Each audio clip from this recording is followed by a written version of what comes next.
Raikwar sir की class में आपका स्वागत है। आज हम जानेंगे fill in the blanks with correct alternative given in brackets. इस प्रकार का क्वेश्चन हर एक एग्जाम में पूछा जाता है। आज हम इसी से संबंधित कुछ क्वेश्चनों को सॉल्व करने वाले हैं। देखेंगे हमें इस प्रकार से एक्सरसाइज दी जाती है, डायरेक्शन दिया रहता है। Fill in the blanks with correct alternative given in brackets. Bracket में दिए गए सही विकल्प से खाली स्थान भरिए। कुछ सेंटेंसेस दिए जाते हैं इस प्रकार से। I saw him cutting a big tree dash an axe with why on. हमें इस ब्लैंक को, इस खाली जगह को विथ से, बाय से और ऑन इनमें से किसी एक से भरना है। I am fond dash music. इस ब्लैंक को ऑन, ऑफ और आर इनमें से किसी एक से भरना है। Kalidas has written dash plays much many. इसमें से किसी एक से इस ब्लैंक को भरना है। Seema bought dash umbrella, a an या द, इसमें से कोई एक भरना है। Can you give me dash more information some any many.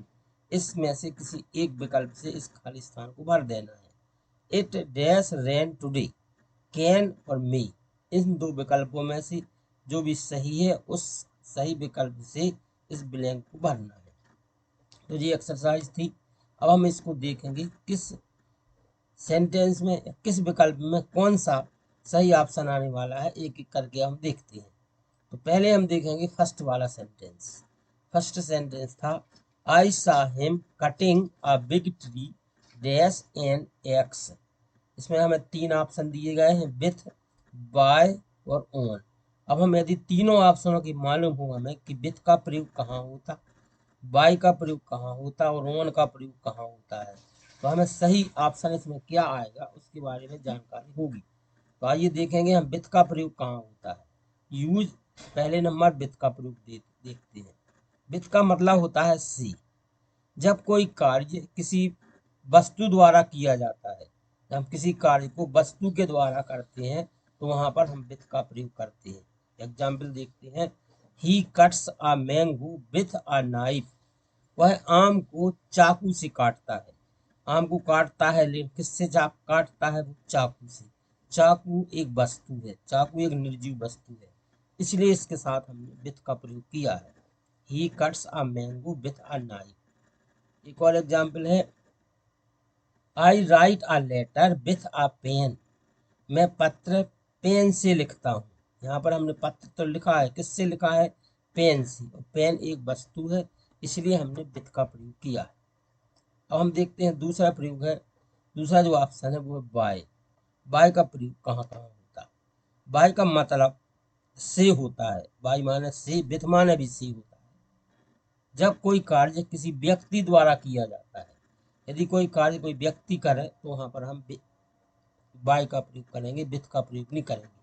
जैसे कि a mango is cut with a knife by Mohan. एक आम चाकू से मोहन के द्वारा काटा जाता है। काम चाकू से होता है, इसलिए यहाँ विथ आ गया है। परंतु करता कौन है, मोहन करता। मोहन व्यक्ति है, इसलिए मोहन के पहले बाय का प्रयोग किया गया है। A letter is written with a pen by Sita.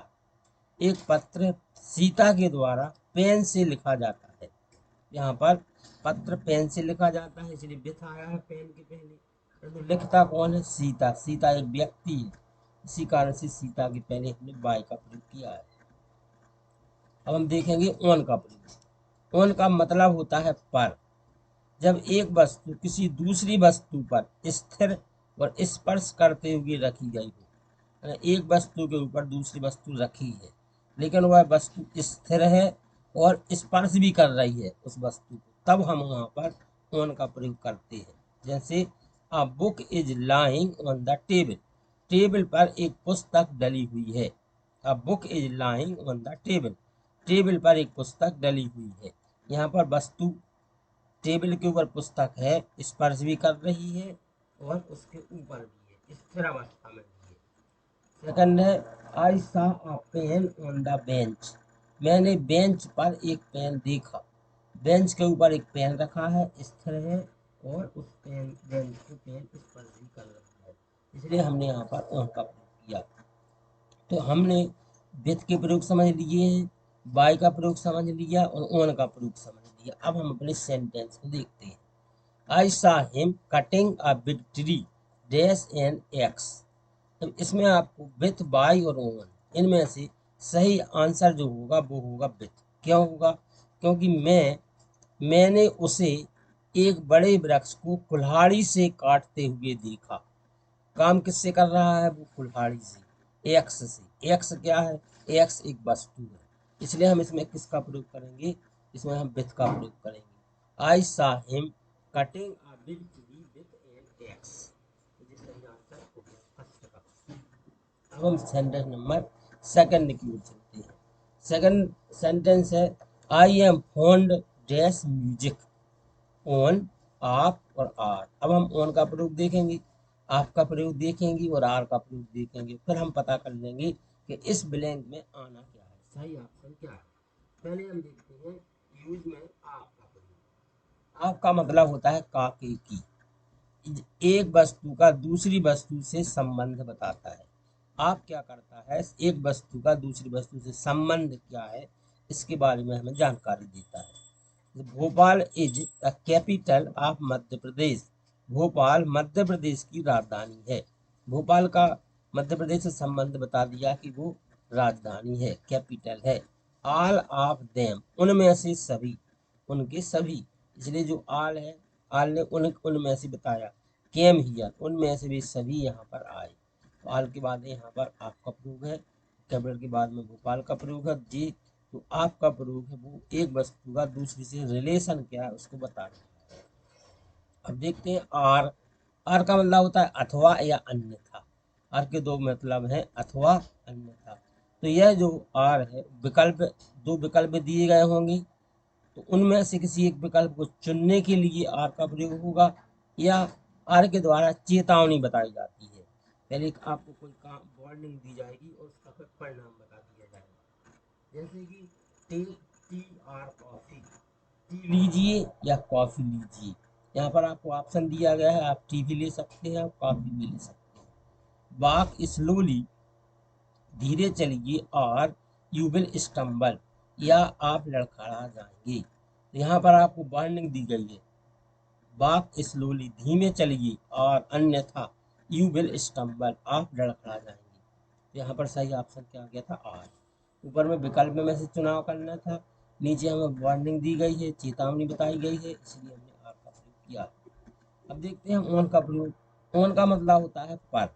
जब एक वस्तु किसी दूसरी वस्तु पर स्थिर एवं स्पर्श करते हुए रखी गई हो, तब हम वहां पर ऑन का प्रयोग करते हैं। अब book is lying on the table, एक पुस्तक टेबल पर डली हुई है। आई सा अ पेन ऑन द बेंच, मैंने पेन को बेंच पर देखा। परंतु अब सेंटेंस को देखो, आप सेंटेंस में है I am fond dash music. तो जो हमने तीनों प्रयोग बताए हैं, आपका प्रयोग बताया, और का भी बताया और ऑन का भी बताया है, इन प्रयोगों के बाद भी हम खाली स्थान को भर नहीं पा रहे हैं।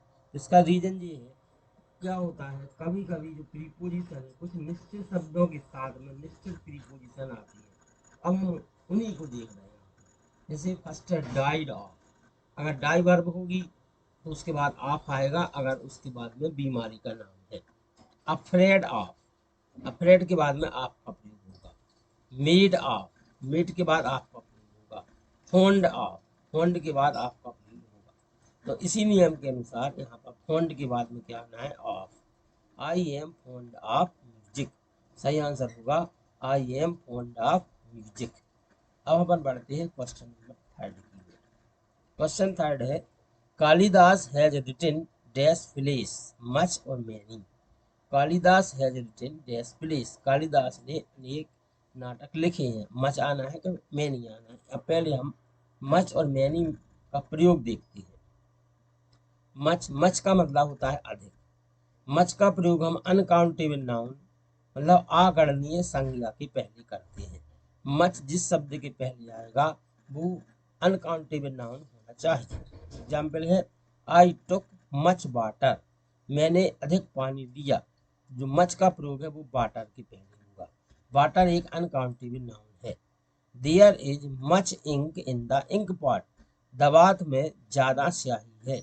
जो मच का प्रयोग इंक के पहले हुआ है, इंक एक अनकाउंटेबल नाउन है। अनकाउंटेबल नाउन का मतलब है अगणनीय संज्ञा, जिसको हम गिन नहीं सकते। नेक्स्ट है मैनी। मैनी का मतलब होता है अनेक। इसका जो प्रयोग है वो काउंटेबल नाउन यानी गणनीय संज्ञा के पहले किया जाता है। There are many students in the room, कमरे में अनेक स्टूडेंट्स हैं। जो स्टूडेंट है एक गणनीय संज्ञा, स्टूडेंट को हम गिन सकते हैं। अभी जो वाटर था, वाटर को हम गिन नहीं सकते, इंक को हम गिन नहीं सकते, इसलिए इनके पहले मच का प्रयोग हुआ है। परंतु स्टूडेंट्स गिने जा सकते हैं, इसलिए इसके पहले मैनी का प्रयोग हुआ है। मोहन सा many cows in the field, Mohan ने फील्ड में अनेक गायें देखी। यहाँ पर जो काउ है, काउ को भी गिना जा सकता है, इसलिए इसके पहले मैनी का प्रयोग हुआ है। अब हम ये जान गए हैं कि मच का प्रयोग अनकाउंटेबल नाउन के पहले होना है, मैनी का प्रयोग काउंटेबल नाउन के पहले होना है। अब हम इस सेंटेंस को देखें, Kalidas has written dash plays, Kalidas ने अनेक नाटक लिखे हैं। नाटक को हम गिन सकते हैं, इसलिए इसके पहले हम किसका प्रयोग कर देंगे, इसलिए इसके पहले हम मैनी का प्रयोग करेंगे। Kalidas has written many plays. इस प्रकार से जो ऑप्शन हमें दिए रहते हैं, यदि हमें उन ऑप्शनों के बारे में मालूम हो कि कौन से ऑप्शन कहाँ आता है, तो हम आसानी से खाली स्थान को भर सकते हैं।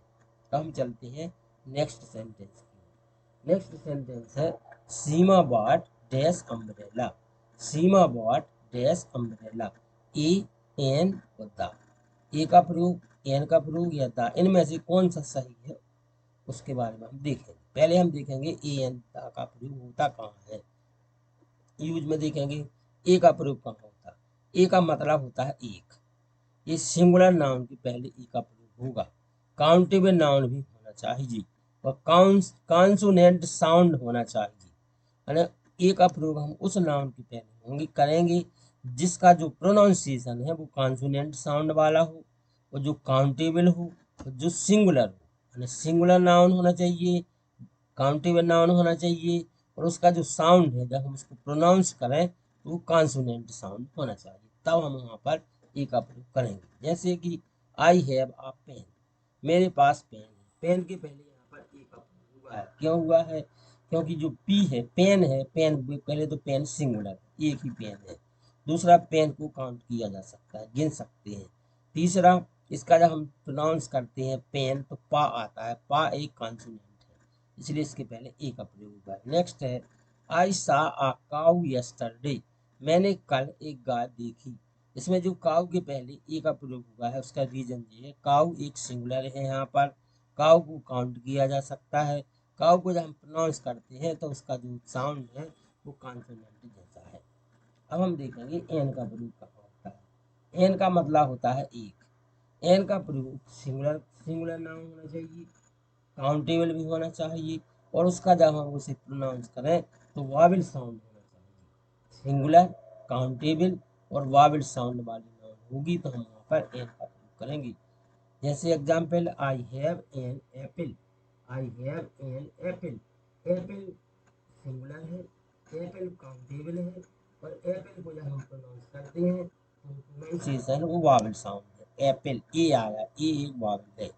नेक्स्ट है आई सा एन एलिफेंट यस्टरडे, मैंने कल एक हाथी देखा। तो एलिफेंट को जब हम, एलिफेंट सिंगुलर है, एलिफेंट को गिना जा सकता है और एलिफेंट को जब हम प्रोनाउंस करते हैं तो उसका जो प्रोनाउंसिएशन है वो वावल है। एली, ए आया, ए मतलब वावल है। अब हम देखेंगे दा का प्रयोग कहाँ। दा का मतलब होता है निश्चित वस्तु, दा का मतलब यह या वह निश्चित वस्तु, दा का प्रयोग है। जो दा है वो दी का अपभ्रंश है। किसी अद्वितीय या निश्चित व्यक्ति या वस्तु के पहले हम दी का प्रयोग करते हैं। दी के कई प्रयोग है परंतु दी का जो प्रयोग है वो निश्चित वस्तु के लिए करते हैं, क्योंकि जो दी है वो डेफिनेट आर्टिकल है। हम देखेंगे एग्जाम्पल द्वारा, आई सा आ डॉग, मैंने एक कुत्ता देखा। क्योंकि हम कुत्ते को हमने पहली बार देखा इसलिए हमने इनडेफिनेट आर्टिकल ए का प्रयोग किया। जब हमने उसी डॉग को फिर से हमने प्रयोग किया तो हमने दा कर दिया, the dog has 2 year, dog के 2 कान। ऐसा इसलिए किया गया है क्योंकि जो डॉग था अब वो हमारे लिए परिचित हो गया है, अपरिचित नहीं रहा, इसलिए हम जब दोबारा प्रयोग करेंगे तब दा का। एक और एग्जाम्पल है, the sun rises in the east. यहाँ पर जो सन है ये अद्वितीय वस्तु, अकेली वस्तु है, ईस्ट दिशाओं के नाम की पहले भी हम दी का प्रयोग करते हैं। कई प्रयोग है दी के, यहाँ पर एक ही प्रयोग बताया गया है। तो अब आपको मालूम चल गया है ए का प्रयोग कहाँ करना, एन का प्रयोग कहाँ करना और दा का प्रयोग कहाँ करना है। अब हम सेंटेंस की तरफ बढ़ते हैं। सेंटेंस है, सीमा बॉट डैश अम्ब्रेला। सीमा ने एक अम्ब्रेला खरीदा। यहाँ अम्ब्रेला कैसा है हमने देखा, अम्ब्रेला सिंगुलर है, एक ही छाता है। यहाँ पर अम्ब्रेला होता तो प्लूरल हो जाता। अब अम्ब्रेला काउंटेबल भी है, अम्ब्रेला को काउंट किया जा सकता है। दूसरा हम इसका प्रोनाउंस करते हैं तो अम्ब्रेला वावेल साउंड वाला भी है। इस कारण से हमें मालूम चल गया है अम्ब्रेला के पहले हमें वावेल साउंड है तो एन का प्रयोग करना है। आंसर होगा सीमा बाट एन अम्ब्रेला, सीमा बाट एन अम्ब्रेला। अब हम देखते हैं नेक्स्ट क्वेश्चन अपना, can you give me dash more information, can you give me dash more information, क्या आप हमें कुछ और सूचना दे सकते हैं। इसमें देखो सम का प्रयोग, एनी का प्रयोग और मैनी, इन तीन में से कोई एक हमें सही है इसमें उसका पता करना है। तो हम देखते हैं पहले सम का प्रयोग कहाँ होता है, एनी का प्रयोग कहाँ होता है और मैनी का प्रयोग कहाँ होता है। तो सम का मतलब होता है कुछ, तो सम का प्रयोग है अफर्मेटिव सेंटेंस में किया जाता है और क्वेश्चंस सेंटेंस में होगा लेकिन उनमें पोलाइटनेस होना चाहिए। आप सम का प्रयोग अफर्मेटिव सेंटेंस में करते हैं लेकिन कुछ शर्तों के साथ इंट्रोगेटिव सेंटेंस में भी करते हैं, उसमें क्या होना चाहिए, पोलाइटनेस होना चाहिए। तो वहाँ पर भी हम सम का प्रयोग करेंगे। एग्जाम्पल है, you bought some books from the market, तुमने बाजार से कुछ पुस्तकें खरीदी। जो ये सेंटेंस ये अफर्मेटिव सेंटेंस है इसलिए इसमें सम का प्रयोग किया गया है। नेक्स्ट है, वुड यू गिव मी सम, क्या आप उनमें से कुछ दे सकते हो। वुड यू गिव मी सम मतलब आपने अभी बाजार से कुछ पुस्तकें खरीदी, वुड यू गिव मी सम, क्या आप उनमें से कुछ दे सकते हैं, यहाँ पर प्रार्थना की गई है तो यहाँ पर सम आ गया। Can you tell some stories, क्या तुम कुछ कहानियाँ सुना सकते हो।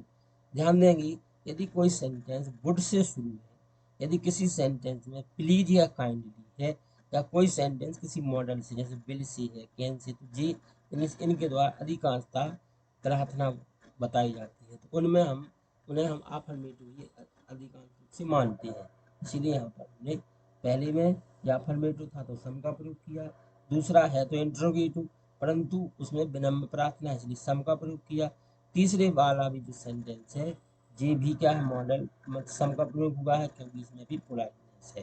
तो अब हम देखेंगे दूसरा एनी का प्रयोग कहाँ होता है। एनी का मतलब होता है कोई, एनी का प्रयोग हम नेगेटिव सेंटेंस में करेंगे, एनी का प्रयोग हम इंट्रोगेटिव सेंटेंस में करेंगे और एनी का प्रयोग हम अफर्मेटिव सेंटेंस में भी कर कुछ शर्तों के साथ, जैसे कि यदि अफर्मेटिव है तो उसमें ऑप्शन होना चाहिए, अफर्मेटिव है तो उसमें कुछ शब्द जैसे कि हार्डली, बेयरली, स्केयर्सली, नेवर और विदाउट ये शब्द होना चाहिए। मतलब हम एनी का प्रयोग अफर्मेटिव सेंटेंस में भी कर सकते हैं अगर उस अफर्मेटिव सेंटेंस में ऑप्शन दिए गए हैं या उसमें जैसे हार्डली का प्रयोग है, बेयरली का प्रयोग है, स्केयर्सली का प्रयोग है, नेवर का प्रयोग है या विदाउट शब्द आया है। सेंटेंस अफर्मेटिव है परंतु जो शब्द है तो उनमें भी हम एनी का प्रयोग करेंगे। देखेंगे एग्जाम्पल द्वारा, you have not any money, तुम्हारे पास कोई धन नहीं है। इसमें हम देख रहे हैं ना सेंटेंस नेगेटिव है, नेगेटिव होने के कारण एनी का प्रयोग हो रहा है। Do you have any pen, जो सेंटेंस है ये इंट्रोगेटिव है, इंट्रोगेटिव होने के कारण भी इसमें एनी का प्रयोग हुआ है। He came here without any book, वह यहाँ पर बिना किसी पुस्तक के आया। यहाँ पर ध्यान देंगे जो सेंटेंस है तो अफर्मेटिव परंतु इसमें विदाउट का प्रयोग है इसीलिए इसमें एनी आ गया है। He came here without any book. अब इसके बाद देखते हैं मैनी। मैनी का मतलब होता है अनेक। मैनी का प्रयोग काउंटेबल नाउन के पहले किया जाता है, गणनीय संज्ञा के पहले। There are many students in the room, कमरे में बहुत से स्टूडेंट हैं। जो स्टूडेंट है ना स्टूडेंट काउंटेबल नाउन है इसलिए इसके पहले मैनी का प्रयोग हुआ है। मोहन साहब many cows in the field, Mohan ने फील्ड में अनेक गायें देखी। यहाँ पर जो काउ है वो गणनीय संज्ञा है, काउंटेबल नाउन है, इसलिए वहाँ पर हमने मैनी का प्रयोग किया। अब हम सेंटेंस की तरफ बढ़ते हैं। Can you give me dash more information, क्या आप कुछ हमें और सूचना दे सकते हैं। जी प्रार्थना पूर्वक की गई प्रार्थना वाला क्वेश्चन है, इसलिए हमने इसमें सम का प्रयोग किया है। Can you give me some more information, क्या आप हमें कुछ और सूचना दे सकते हैं। तो जी जो सेंटेंस था उसकी जो प्रकृति थी था तो इंट्रोगेटिव, पर उसमें विनम्र प्रार्थना होने के कारण हमने सम का प्रयोग किया है। अब हम चलते हैं सेंटेंस नंबर लास्ट सेंटेंस जी 6। इट डैश रेन टुडे, आज वर्षा हो सकती है। हमें कैन और मे इन दोनों में से सही ऑप्शन चूज करना है। पहले हम देखेंगे प्रयोग कैन का कहाँ होता है, मे का कहाँ होता है। तो कैन का प्रयोग, कैन का मतलब होता है सपना, कैन कैपेसिटी बताता है, कैन एबिलिटी बताता है, कैन इनफॉर्मल परमिशन भी देता है। जैसे है I can bend this rod, मैं इस रॉड को मोड़ सकता हूँ, इसमें हमारी कैपेसिटी बताई गई है। सी कैन स्पीक इंग्लिश, वह अंग्रेजी बोल सकती है, इसमें उसकी एबिलिटी बताई गई है। यू कैन गो नाउ, अब आप जा सकते हैं, यहाँ पर हमें परमिशन दी गई है। यदि हम कैन के द्वारा परमिशन दें तो वो इनफॉर्मल परमिशन होती है। अब हम देखेंगे मे का मतलब होता है सपना, मे फॉर्मल परमिशन बताता है और पॉसिबिलिटी बताता है। पॉसिबिलिटी माने संभावना। देखते हैं एग्जाम्पल, मे आई कम इन सर, क्या श्रीमान मैं अंदर आ सकता हूँ। इसमें हमें परमिशन मांगी गई है, लेकिन जब हम अपने से बड़े लोगों से परमिशन लेते हैं तो वो फॉर्मल परमिशन होती है। मे का जो प्रयोग है वो फॉर्मल परमिशन के लिए किया जाता है। नेक्स्ट सेंटेंस है there are dark clouds in the sky, आकाश में गहरे काले बादल हैं। इट मे रेन टुनाइट, आज रात वर्षा हो सकती है। इसमें ध्यान देंगे, इसमें हमें संभावना बताई गई है, इसलिए हमने किसका प्रयोग किया है, मे का। अब देखो सेंटेंस है हमारा इट डैश रेन टुडे, आज वर्षा हो सकती है। तो कैन और मे इनमें से सही ऑप्शन होगा मे, क्योंकि इस वाक्य में पॉसिबिलिटी बताई गई है। It may rain today. तो इस प्रकार से आपने देखा कि हमें जो फिल इन दी ब्लैंक्स वाला क्वेश्चन दिया जाता है उसमें जो हमें ऑप्शन दिए गए हैं, ऑप्शनों का यदि हमें सही सही पता है कि जो ऑप्शन है वे जो भी शब्द दिया उनका उपयोग कहाँ होता है, तो उस उपयोग के द्वारा वाक्य का अर्थ क्या है, दोनों को मिला करके हम उस खाली स्थान को बड़े आसानी से भर सकते हैं। आशा है आपको वीडियो समझ में आ गया है। वीडियो देखने के लिए आपका बहुत बहुत धन्यवाद।